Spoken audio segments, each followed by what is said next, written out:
해발 80km에서 100km 상공. 우리의 눈으론 볼 수 없지만 저 하늘 끝 그곳에 지구와 우주의 경계가 있습니다.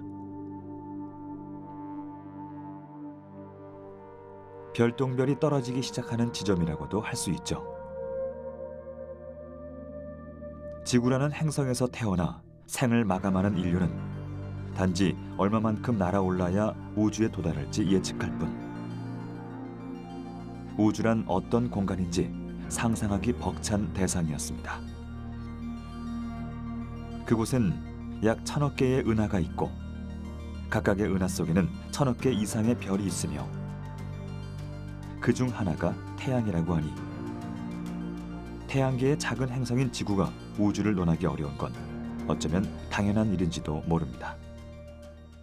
5초, 4초, 3초, 2초, 1초. 하지만 지구 밖 세상에 대한 인류의 호기심은 그곳으로 나아가고픈 염원이 되었고 세기의 도전이 되었으며 결국 현실로 이루어졌습니다. 그렇다면 21세기 우주 개발 시대를 사는 우리는 우주에 얼마나 가까이 다가선 걸까요?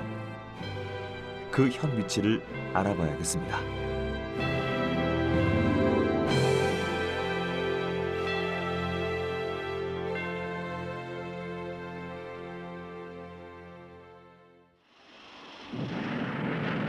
(1957년 10월 4일) 구소련의 인공위성 스푸트니크 1호가 지구 저궤도에 진입했습니다. 우주 시대의 서막이 열린 것이죠. 하늘을 나는 기계를 본격적으로 개발하고 비행이 이루어진 지 불과 50년 만에 인류가 우주에 발을 내디딘 건 미국과 구소련, 강대국 간의 경쟁이 만들어낸 성과라고 할 수 있습니다. 로켓은 실려 있는 것이 무엇이냐에 따라 우주 운송 수단이 될 수도 있고 전쟁 무기인 대륙간 탄도 미사일이 될 수도 있습니다. 그만큼 우주를 선점한다는 건 무기 개발에 앞서 있다는 증거였죠. 미국과 소련이 그 민주 체제하고 공산 체제를 경쟁을 하면서 체제 경쟁을 하게 된 거죠. 그러다 보니까 자기들이 공산 사회가 또는 민주 사회가 더 과학 기술을 발전시키고 국민의 삶의 질을 증진시키는데 유리하다라고 이제 강조를 하면서 자기들이 이제 우주 개발이 그것 중에 하나였죠. 그러니까 우리의 과학 기술이 니들 체제보다 낫다. 이걸 강조하기 위해서 서로 경쟁적으로 이제 우주 개발을 했던 거고요. 스푸트니크 1호를 시작으로 4년간 10개의 위성을 연달아 발사시킨 구소련은 1961년 유리 가가린이 최초로 우주를 다녀오며 60년대 중반까지 우주 강국으로서 입지를 다졌습니다.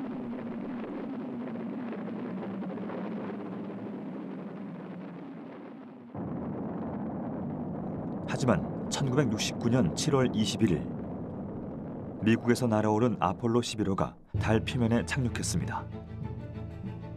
이로써 우주 개발 시대의 주도권 전환이 이루어졌죠. 우주 비행사 닐 암스트롱이 달에 내디딘 그 첫걸음은 인류 역사의 한 획을 그었습니다. 아주 오래전부터 그저 바라만 보던 달에서 푸른 지구의 얼굴을 볼 수 있게 된 것입니다. 그 양국이 그 당시에 이제 50년대, 60년대, 70년대에 걸쳐서 그런 경쟁을 안 했다면 이렇게 빠른 속도로 기술이 발전하지 못했죠. 지금 기술은 뭐 그때보다 60년, 뭐 50년 이상 됐으니까 훨씬 발전했지만은 과연 우리가 이런 과학기술 능력 가지고도 그때만큼 할 수 있느냐. 그건 의심스럽다는 거죠. 이후 1976년 미국의 무인 탐사선 바이킹 1호가 화성 착륙에 성공하며 사진을 보내왔는데요. 인류가 처음 본 화성의 풍경은 돌과 바위로 이루어진 들판과 분홍빛으로 물든 하늘이었습니다. 1977년 지구를 떠난 보이저 1호와 2호는 목성과 목성 이후의 행성 정보를 보내왔죠.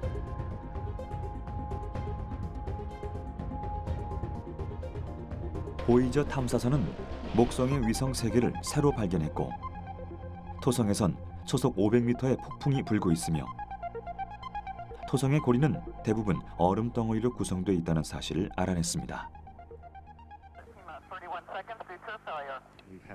1981년엔 최초의 우주왕복선 콜롬비아호가 발사됐습니다. 우주왕복선은 재사용이 가능한 로켓으로 지구와 우주를 오가며 사람과 물자를 나르고 인공위성의 회수, 수리를 도맡으면서 우주 건설의 가능성을 입증했는데요.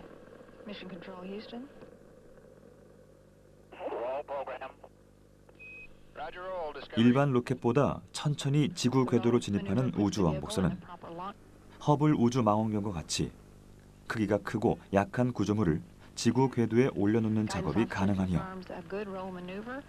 과학자와 같은 비조종사들도 탑승할 수 있어 우주에서의 여러 가지 과학 실험이 시도됐습니다.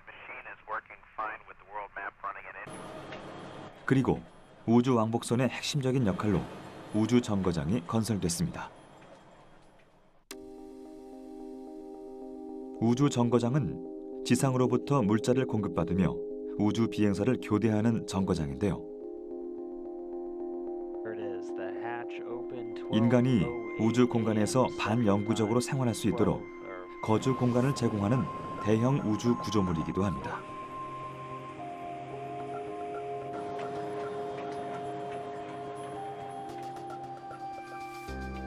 러시아의 발레리 폴리아코프는 1986년 발사된 2세대 우주 정거장 미르에서 무려 438일을 체류했고 세르게이 아브데예프는 3회에 걸쳐 2년 이상 미르에 머물렀습니다. 사람이 우주에서 장기간 체류할 수 있다는 사실이 증명된 것이죠. 최초의 우주 정거장 살유트 이후 미국의 스카이랩, 러시아의 미르, 그리고 다국적 프로젝트로 건설된 국제우주정거장까지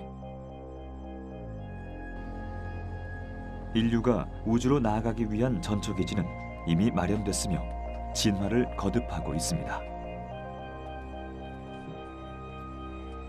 우주는 더 이상 영화 속 판타지가 아니라 우리의 현실과 가까운 미래 속에 깊숙이 자리 잡은 것이죠.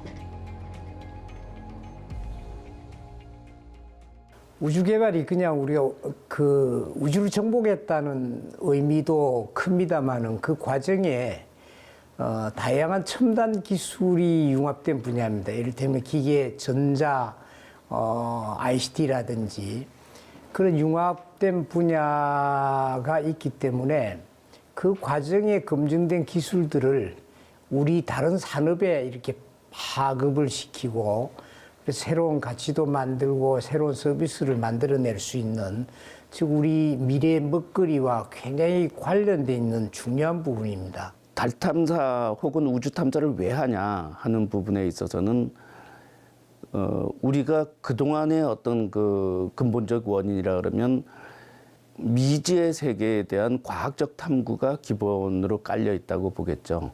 그 인류 생명 탄생의 원인서부터 해가지고 또 한편으로는 또 우리 지구가 갖고 있는 전지구적인 문제를 어떻게 해결할 수 있느냐 하는 부분까지 포함되어 있을 거예요.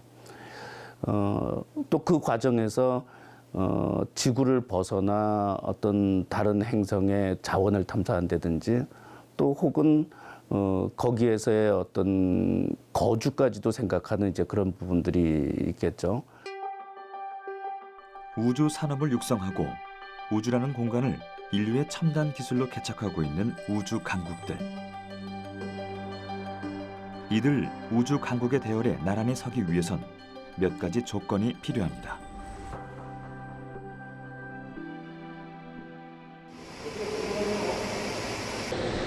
첫째는 우주에서 임무를 수행할 인공위성 개발 기술을 보유하고 있는가.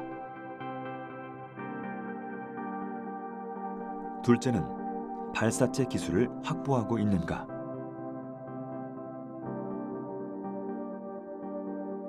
마지막은 로켓 발사장이 조성돼 있는가. 이렇게 자국의 우주 기지에서 자체 기술로 개발한 로켓을 발사한 나라들을 일명 스페이스 클럽이라고 합니다. 5초, 4초, 3초, 2초, 1초. 우리나라는 발사. 2013년 1월 30일 나로호의 발사 성공으로 우주 강국의 반열에 합류했죠. KSLV-1 나로호의 성과는 세계에 우리의 우주 기술력을 알리고 우주 개발 선진국을 향해 한 걸음 도약하는 데 결정적인 계기가 됐습니다. 우주 개발 시대 후반 주자로 출발했지만 어떤 나라보다 빠르게 선두그룹과의 간격을 좁히고 있는 한국. 현재 우리나라는 한국형 발사체 KSLV-2의 발사 준비에 박차를 가하고 있는데요. 나로호의 업그레이드 버전인 한국형 발사체의 기술력을 보다 깊이 이해하기 위해선 나로호의 스펙을 다시 한번 확인해 봐야 할 것 같습니다. 나로호는 길이 33.5m, 직경 2.9m, 중량 140톤의 한국 최초 소형 위성 2단형 발사체입니다. 나로호는 한국항공우주연구원이 약 5천억 원을 들여 2002년부터 개발에 착수. 지상에서 164km 상공까지 발사체를 올려보내는 하단부에는 액체 연료가 주입됐으며 1단 엔진과 노즐, 연료 탱크 등의 설계엔 러시아의 기술력이 동원됐습니다. 상단부인 2단은 고체 연료, 엔진과 함께 위성 및 탑재체를 보호하는 노즈 페어링으로 구성됐으며 국내 기술로 제작됐죠.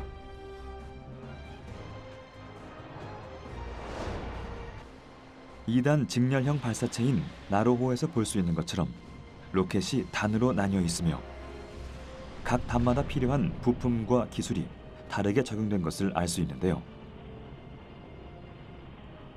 단이란 각각의 엔진을 가진 독립적인 로켓입니다.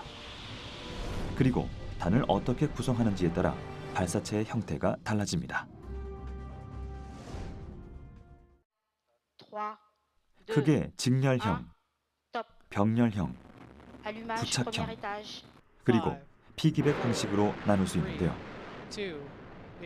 직렬형 구조는 큰 로켓 위에 작은 로켓을 올려놓은 형태로 1단부터 추진제가 점화되며 아랫단의 추진제가 소진되는 동시에 다음 단의 엔진이 순서대로 점화됩니다. 나로호가 바로 이 구조에 해당되죠.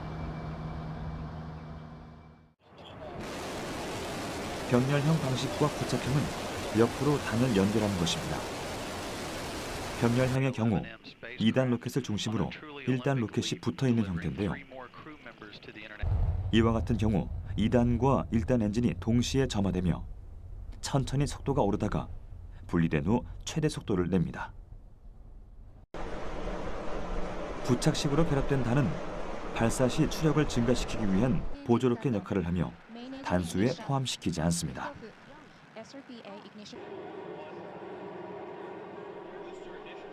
2단 로켓이 1단 로켓에 엎여 있는 듯한 피기백 구조는 우주 왕복선이 대표적인 예죠.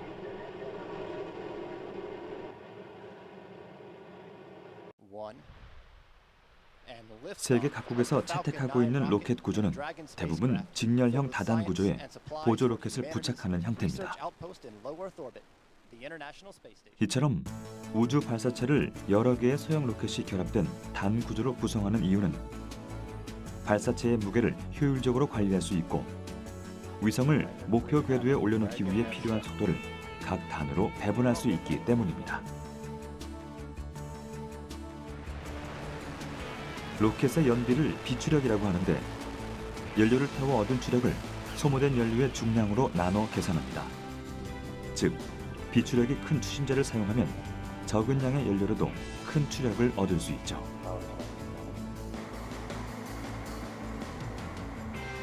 나로호의 경우 하단부인 1단에는 액체 엔진이, 상단부인 2단엔 고체 엔진이 탑재됐습니다.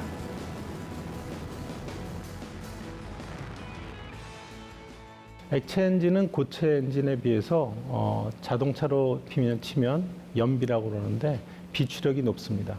그래서 비추력이 높다는 것은 작은 연료를 가지고 많은 물건을 실어나를 수 있기 때문에 액체 엔진은 큰 위성을 이제 실어나르기에 용이한 것이고요. 다만 액체 엔진의 안 좋은 점은 굉장히 복잡하다. 구조가 굉장히 복잡하고 그걸 운용하기가 쉽지 않고 그런 점이 있죠. 고체 엔진은 우리가 성냥을 붙이면 그 제어가 안 되고 그냥 다 타버리잖아요. 그렇듯이 고체 엔진은 한번 불을 붙이면 그 추력을 제어하기가 어렵습니다.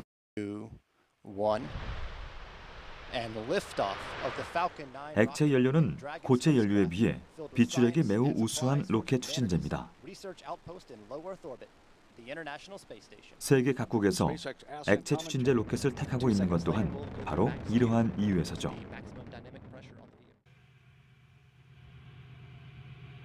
고체 연료는 비추력은 작지만 고체 추진제 로켓의 구조상 대량의 추력을 발생시킬 수 있어 주로 액체 로켓 1단의 보조 로켓으로 사용되고 있습니다.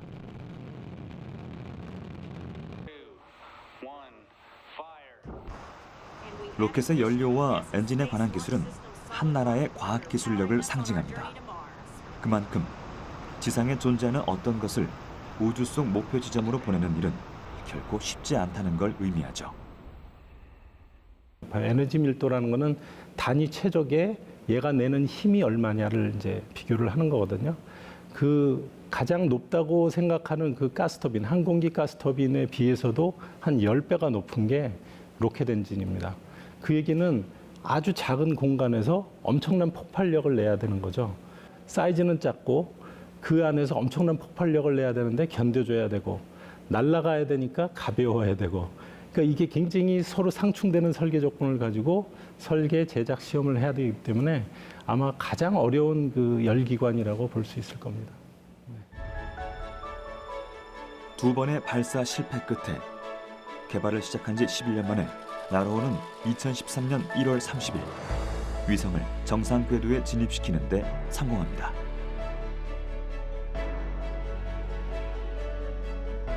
(1월 31일) 한국과학기술원 인공위성센터 지상국과 나로 과학위성이 교신에 성공하며 나로호 발사 성공이 최종 확인됐죠.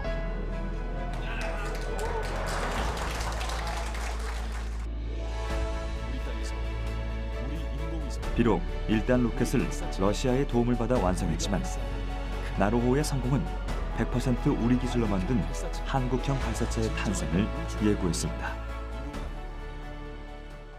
나로는 우리의 독자적인 실력으로 할 수 없으니까 러시아를 이제 협력 파트너로 이제 삼아서 한 거잖아요. 그래서 여기서 우리가 습득한 기술을 가지고 이제 지금 하고 있는 한국형 발사체를 저희들이 이제 하게 됐는데 한국형 발사체의 지금 개발 계획을 제일 먼저 세워야 되는데 그 개발 계획서가 여기도 있습니다만 한 4천여 쪽 정도 됩니다.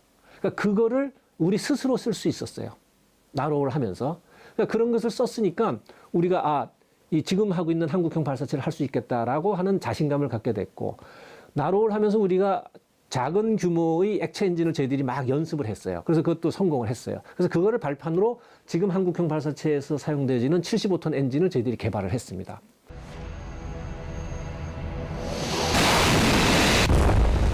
한국형 발사체는 순수 우리 기술력으로 만든 발사체입니다.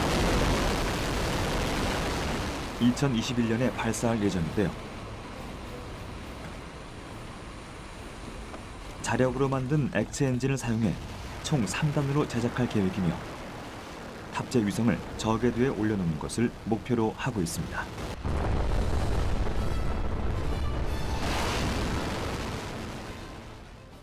지금 한국형 발사체는 1.5톤의 실용위성급의 인공위성을 발사할 수 있는 능력을 가진 발사체를 개발하는 것이 목적입니다. 지금 대략 한 70% 정도까지 왔다고 이제 보시면 될 것 같고요. 특히 이제 우주 발사체에 있어서는 엔진 개발이 핵심입니다. 현재 저희는 2016년부터 엔진을 제작해서 시험을 지금 계속 진행을 해왔고요. 올해는 그 시험 발사체 비행 시험을 통해서 엔진의 성능을 검증하는 그런 해가 될 것입니다. 한국항공우주연구원은 한국형 발사체의 발사에 앞서 올해 10월 시험 발사체를 우주로 먼저 올려보내려 합니다.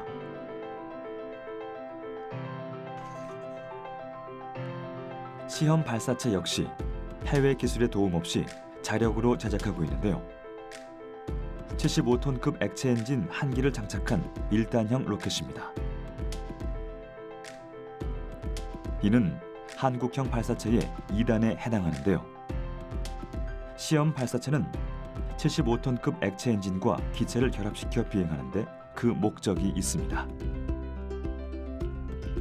지상에서 연소 시험하는 것을 벗어나 실제 비행 능력을 갖췄는지 확인해 보는 것이죠.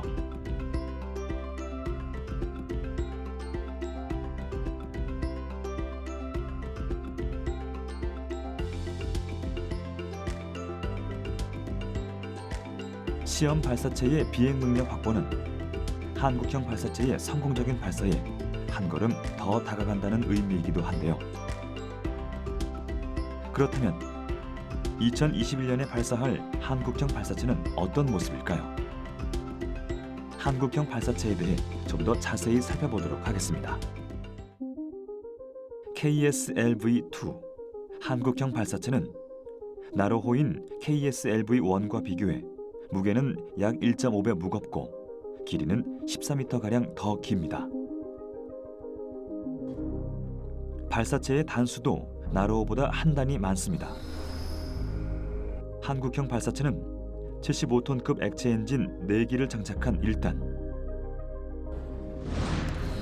75톤급 액체 엔진 1기를 장착한 2단, 그리고 7톤급 액체 엔진 1기를 장착한 3단, 이렇게 총 3단으로 구성됩니다.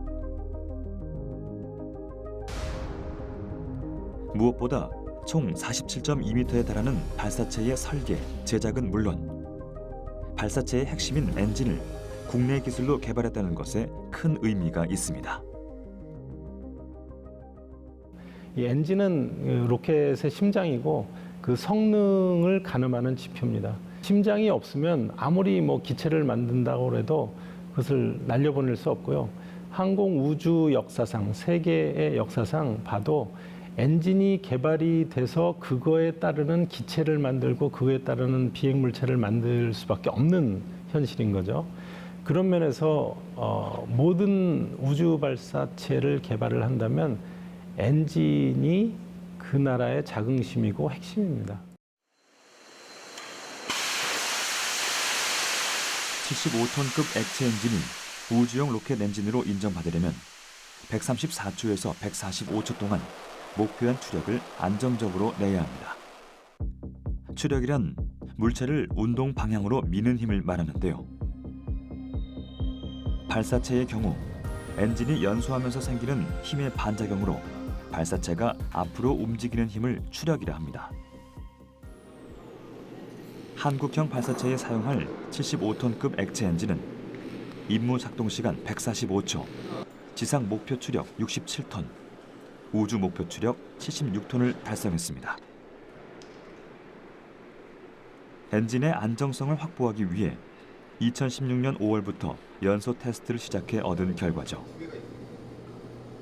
76톤이란 힘이 얼마나 큰지 가늠하기 어렵다면 약 1톤의 자동차 76대를 한꺼번에 쏘아 올릴 수 있을 정도의 힘이라 생각하면 되는데요.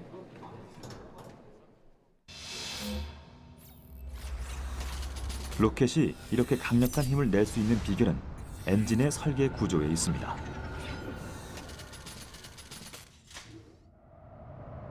(75톤급) 액체 엔진은 터보 펌프를 비롯해 연소기, 배관 등으로 구성된 아주 예민한 추진 기관입니다. 연료와 산화제를 연소기에서 연소시킴으로써 발사체가 앞으로 나갈 수 있도록 하는 것인데요. 이때 가장 중요한 역할을 하는 것이 터보 펌프입니다. 터보 펌프는 산화제와 연료의 주입을 조절하는 산화제 펌프, 연료 펌프, 터빈으로 구성된 기관으로 가스 발생기로부터 동력을 얻어 움직입니다. 동력을 얻은 터보 펌프는 발사체의 에너지원인 연료와 산화제를 일정한 압력으로 연소기로 보내 추진력을 발생시키는 역할을 합니다. 심장이 이완 수축을 반복하며 일정한 압력으로 우리 몸 구석구석으로 혈액을 보내주는 것과 같은 역할을 하는 것이죠.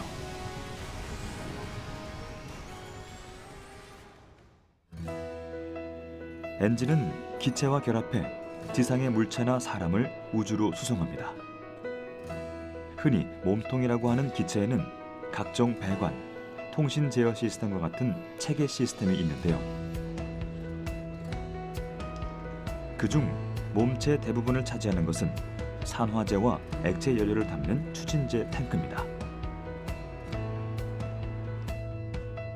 한국형 발사체는 액체 산소를 산화제로 사용하는데요. 발사체가 가벼울수록 더 멀리, 더 빨리 나갈 수 있다는 점에서 산화제는 조금 부담스러운 존재입니다. 때문에 추진제의 무게를 뺀 나머지 부분은 다이어트를 해야 할 필요가 있는데요. 연구진은 추진제를 담는 통, 탱크도 더 가볍고 단단한 것으로 개발했습니다. 딱 필요한 만큼의 그 하중, 그 압력과 그다음에 아까 말씀드린 압축 굽힘 하중을 견디면서도 딱 그만큼만 가벼운, 제일 가볍게 만드는 게 제일 중요합니다. 탱크를 가볍게 만들어야 발사체가 경량화가 되고 성능이 좋아지는 거거든요. 그래서 그럼 탱크를 어떻게 가볍게 만들 수 있느냐? 딱 처음에 아무나 생각할 수 있는 게 이게 강도가 좋은 소재를 사용하는 거죠. 그래서 저희 한국형 발사체 같은 경우도 이제 알루미늄의 구리가 알루미늄 구리 합금을 사용을 하고 있습니다. 이것도 상당히 강도가 좋습니다. 한국형 발사체의 맨 꼭대기 3단에는 우리 기술로 만든 인공위성이 탑재됩니다. 우주 발사체의 최종 목표는 인공위성을 궤도에 올리는 것인데요.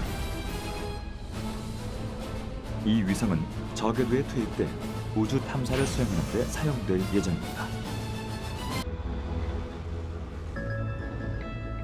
우리는 인공위성을 실질적으로 마주할 수는 없지만 인공위성이 제공해주는 정보로 편리한 생활을 누리고 있습니다.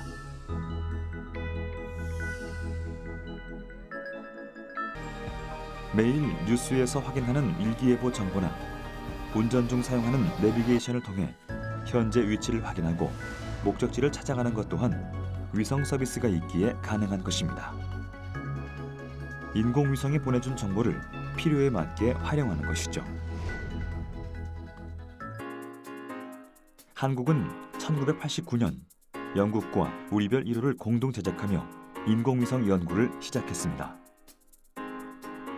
이후 우리나라 위성 분야는 수준 높은 전자기술력을 바탕으로 빠르게 성장했습니다.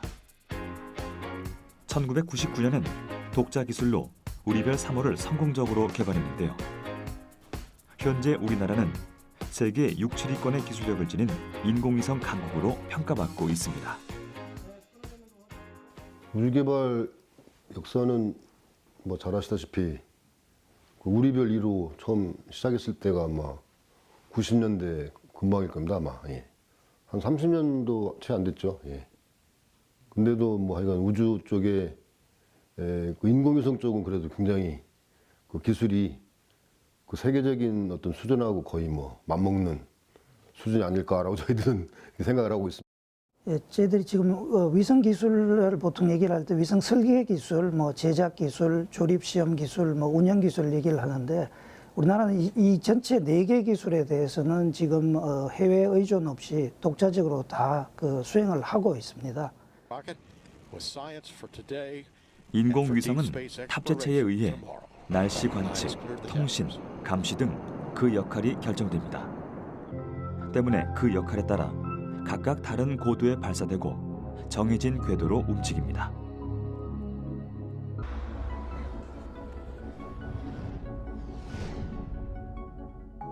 궤도란 인공위성이 움직이는 길을 말하는데요. 지구를 중심으로 고도 1000km를 저궤도, 지구 자전 속도와 동일하게 움직여 멈춰있는 듯 보이는 정지 위성이 위치하는 곳 약 36,000km를 정지 궤도라 합니다.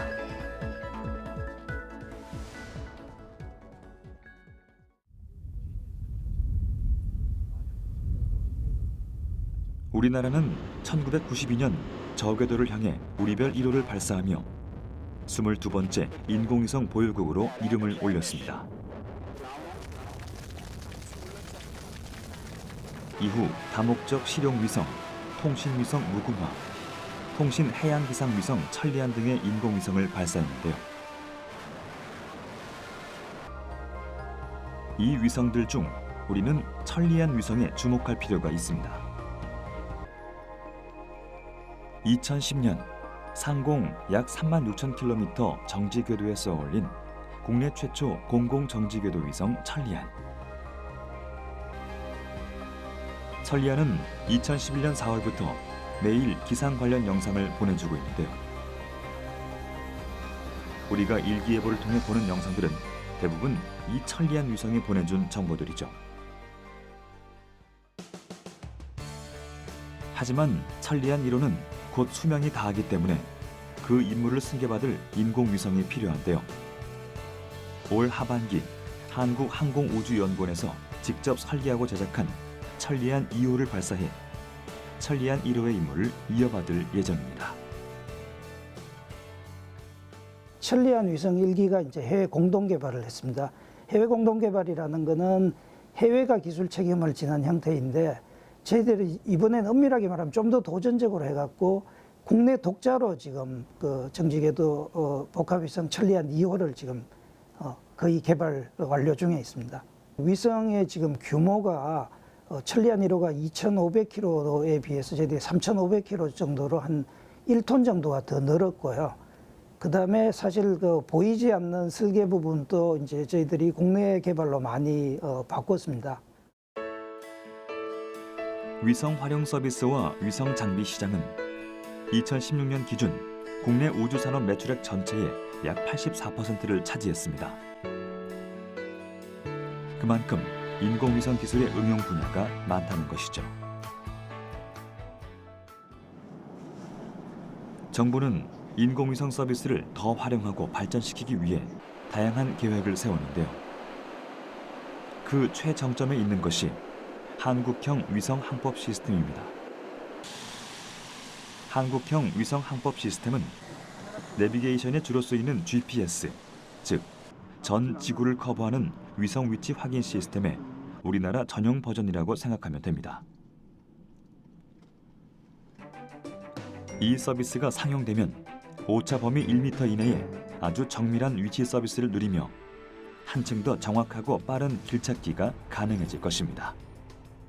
우리나라가 다행히 정부에서 지금 우주개발진흥기본계획이나 우주개발 중장기 계획을 통해서 위성 개발 계획도 상당히 지금 장기적으로 이렇게 예측을 하고 가고 있습니다. 향후 한 15년 이상에 걸쳐서 가장 특징적인 거는 한국형 지역항법 위성 시스템이라고 할 수 있습니다. 그 구성 자체는 경사궤도 위성 4기, 그 다음에 정지궤도 위성 3기, 7개의 위성으로 해서 2035년까지 위치 정밀도 같은 것들을 획기적으로 향상을 한다. 그게 이제 막 다음 예상되는 그 위성 계획 중에 가장 큰 것이 될 것 같습니다. 2018년 현재 우리나라는 대한민국 우주개발 역사의 한 획을 그을 달 탐사 프로젝트를 준비하고 있습니다. 지구로부터 약 38만 4천 km 떨어져 있는 달. 그곳은 빛의 속도로 1.4초면 도달할 수 있지만 우주선으론 4일에서 6일, 시속 100km로 달리는 자동차로는 160일이 걸리는 거리에 존재합니다. 달은 오래전부터 인류에게 있어 동경의 대상이었는데요. 1969년 닐 암스트롱이 달에 발을 내디딘 이후 달은 더 이상 바라보는 곳이 아닌 갈 수 있는 곳이 되었습니다. 그리고 약 50년이란 시간이 흐른 지금 우리도 달의 흔적을 남기려 합니다. 그 꿈을 실현하기 위해 2020년 달 주위를 돌며 관찰하는 달 궤도선을 보내 달을 관찰할 예정입니다.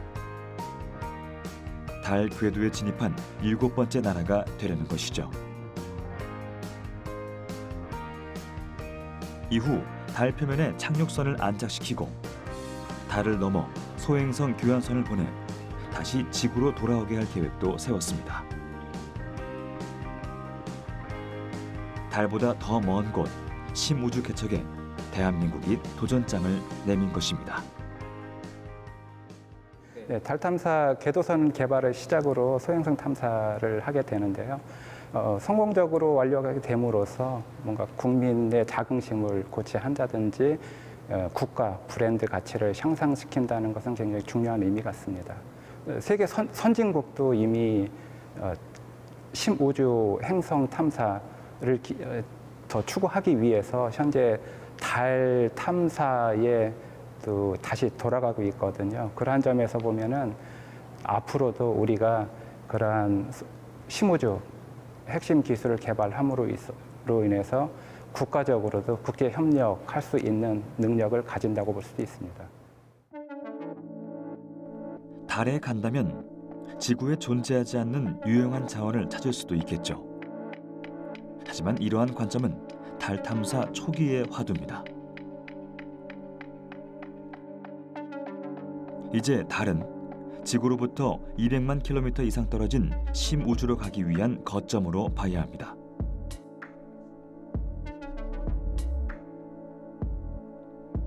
역사상 달 너머의 우주에 발을 디딘 사람은 없습니다. 때문에 달보다 더 먼 곳을 탐사하기 위해선 사람의 눈이 되어줄 무인 로봇 로버가 있어야 합니다. 그리고 로버가 보내온 자료를 받아볼 수 있는 심우주 통신망이 필요합니다.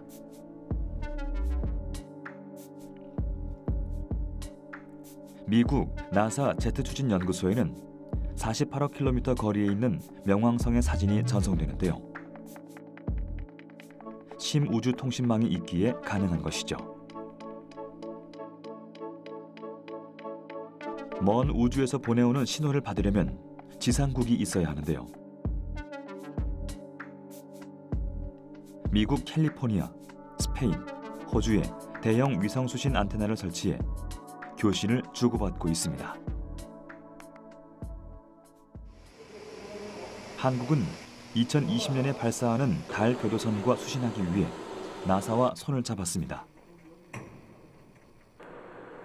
우주 개발에 꼭 필요한 건 통신 기술 이외에도 여러 가지가 있지만 우리나라가 우주 산업 인프라를 구축하지 못하는 데는 몇 가지 이유가 있습니다. 그중 하나가 비용의 문제입니다. 우주 산업 자체는 어마어마한 기술력과 자본이 필요하기 때문에 정부 사업이라는 인식이 강합니다.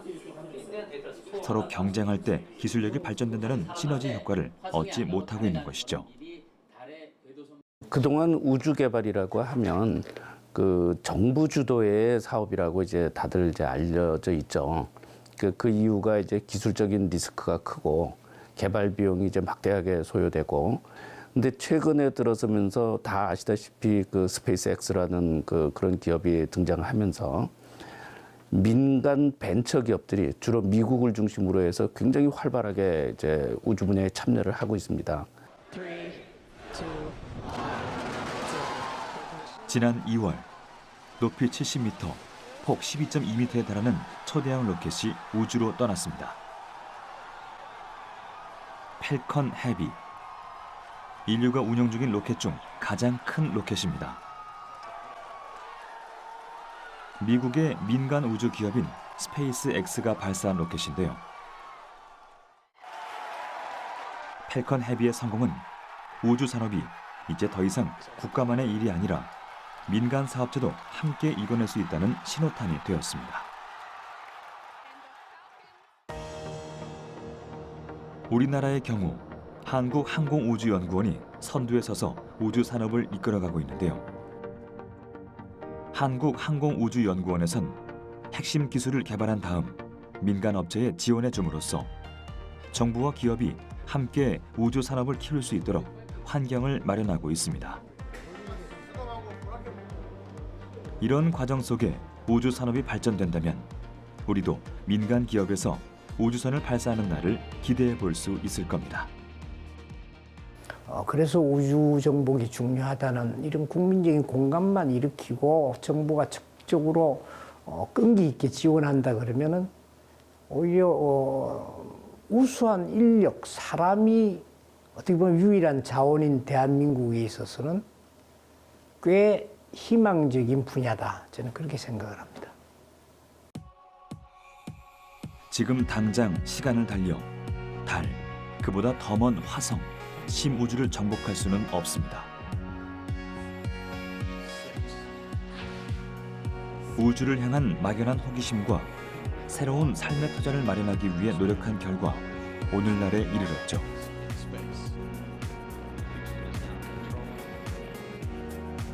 우리는 자동차, 기차, 그리고 비행기까지 운송체가 발달함에 따라 인류가 오갈 수 있는 범위가 넓어지고 삶의 질 또한 높아진다는 것을 경험했습니다. 우주선도 마찬가지입니다. 우주선은 인류의 행동 반경을 획기적으로 넓혀 지구가 아닌 또 다른 행성을 자유롭게 오갈 수 있게 해줄 것입니다.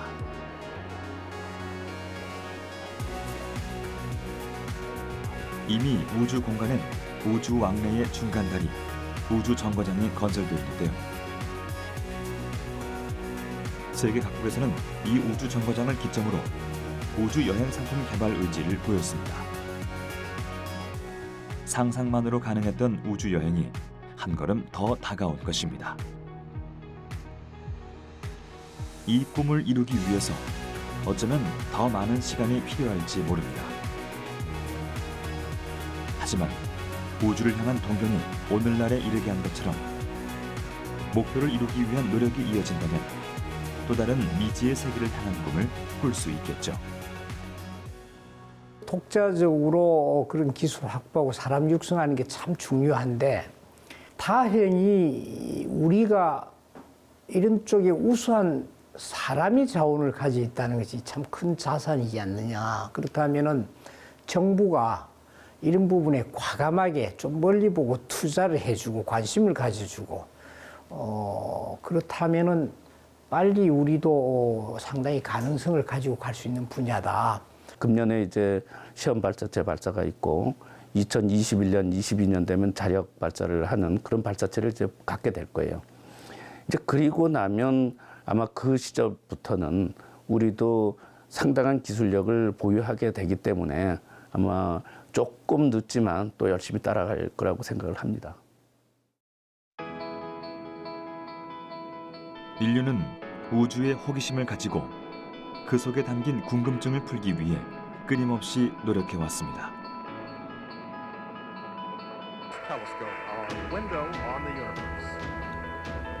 하지만 인류가 가고자 하는 저 먼 우주는 그 거리와 비례하는 연구 시간이 필요합니다.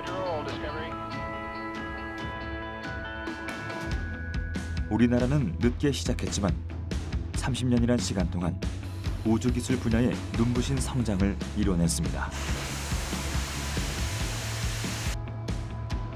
그리고 이제 곧 한국형 발사체를 우주로 보내 다시 한번 우리의 기술력을 전 세계에 알리려 합니다.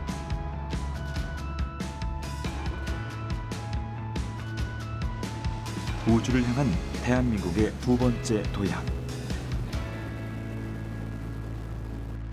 저 먼 우주로부터 성공의 메시지를 받을 날이 사뭇 기대가 됩니다.